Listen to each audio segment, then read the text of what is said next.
خدا چاہتا ہے کہ آپ وقت پر اس کی باتوں کو سنیں اور ان پر عمل کریں۔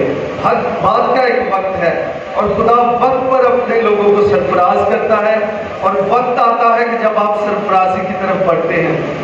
وقت کو اور میعادوں کو کوئی نہیں جانتا، وقت خدا جانتا ہے۔ لیکن یہ بہت سے مسیحیوں کے ذہن میں سوال آ جاتے ہیں، میرے نال کدوں ہوئے گا، میری زندگی سے اب وقت کدوں آئے گا؟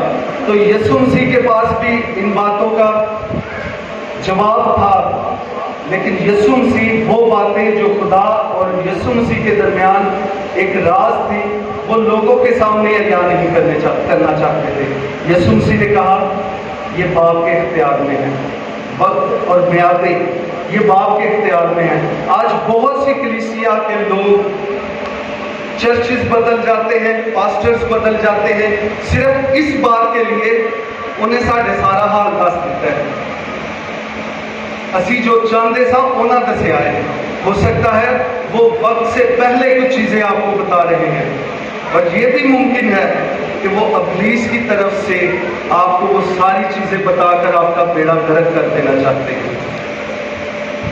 آپ یہاں پر موجود ہیں، خدا جانتا ہے، آپ اس چرچ سے تعلق رکھتے ہیں، خدا بخوبی واقف ہے، اور خدا نے آپ کو یہاں پر رکھا ہے، اور خدا نے خوب آپ کو یہاں پر رکھا ہے۔ لیکن خدا آپ کو وقت پر سرفراز کرے گا۔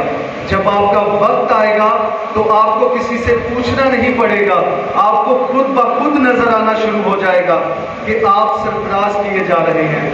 سیموئل جو ایک چھوٹا بچہ تھا، وہ خداوند کی حضوری میں موجود تھا، تو خداوند کا کلام فرماتا ہے کہ وہ انسان اور خدا وہ دونوں کی نظر میں مقبول ہونا شروع ہو گیا جب اس کا مقرر وقت آیا۔ اب ہوتا کیا ہے، وقت سے پہلے کوئی آپ کو اپنی باتوں میں الجھا کر آپ سے ایسی جنگ لڑوا دیتا ہے جو آپ کی ہوتی ہی نہیں ہے۔ اگر آپ کو خدا نے کسی جگہ پر، کسی مقام پر، کسی علاقہ میں رکھا ہے، اس نے آپ کو وہاں پر پیدا کیا ہے، تو آپ اسی علاقہ کے لیے پیدا کیے گئے ہیں، آپ وہیں پر رہنے کے لیے بنائے گئے ہیں، اور آپ کو وہاں پر رہ کر اپنی جنگ کو لڑنا ہے۔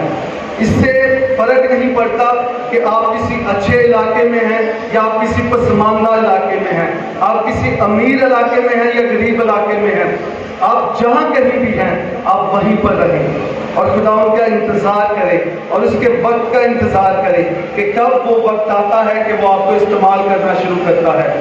ایک وقت ہوتا ہے کہ خدا آپ کی تیاری میں مصروف ہوتا ہے، اور جب آپ تیاری میں ہوتے ہیں تو ابلیس چاہتا ہے کہ آپ اپنی تیاری میں ہی برباد کر دیے جائیں۔ آپ نے دیکھا ہوگا کسی کمہار کو برتن بناتے ہوئے، جب وہ کچی مٹی سے بناتا ہے تو بنا کر اسے سکھانے کے لیے رکھتا ہے، تو کیا آپ اسی گیلی مٹی سے بنائے ہوئے برتن میں کچھ استعمال کر سکتے ہیں؟ اس میں پانی ڈال کر پینا چاہیں اور اس میں کھانا کھانا چاہیں تو آپ کبھی بھی نہیں کھا سکتے۔ ہو سکتا ہے وہ کچی مٹی جس پانی کو آپ پینا چاہتے ہو وہ کچی مٹی اس میں مل جائے اور آپ کا وہ پانی جسے آپ پینا چاہتے ہو وہ آلودہ ہو جائے۔ آپ کو اسے دھوپ میں سکھا کر، بٹی میں آگ میں پکا کر، پھر بھی اس برتن کو کچھ دیر کے لیے پانی میں رکھا جاتا ہے۔ جو بزرگ ہیں وہ جانتے ہوں گے، مٹی کے برتن کو استعمال کرنے سے پہلے اسے بھگویا جاتا ہے تاکہ وہ جو کچھ اس کے ساتھ گرد لگی ہے یا مٹی نے جو کچھ اپنا رنگ چھوڑنا ہے وہ پانی میں چھوڑ دے، اور اس کے چند دنوں کے بعد پھر اسے استعمال کیا جاتا ہے۔ آپ جو یسوع مسیح کے ہاتھوں میں ایک برتن کی حیثیت رکھتے ہیں، ابلیس چاہتا ہے کہ آپ کو وقت سے پہلے استعمال کر کے آپ کو برباد کر دے۔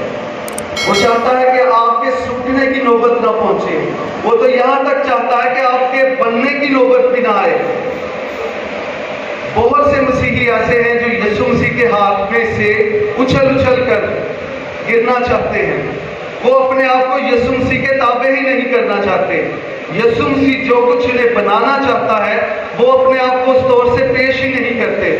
خدا انہیں کہیں رکھنا چاہتا ہے، وہ دوڑ کر کہیں اور بھاگتے ہیں۔ یہ مٹی ہے میرے ہاتھ میں اسے کچھ بنانا چاہتا ہوں، اگر مٹی اچھل کر کبھی ادھر کو جائے کبھی ادھر کو جائے تو میں اسے بنا ہی نہیں پاؤں گا۔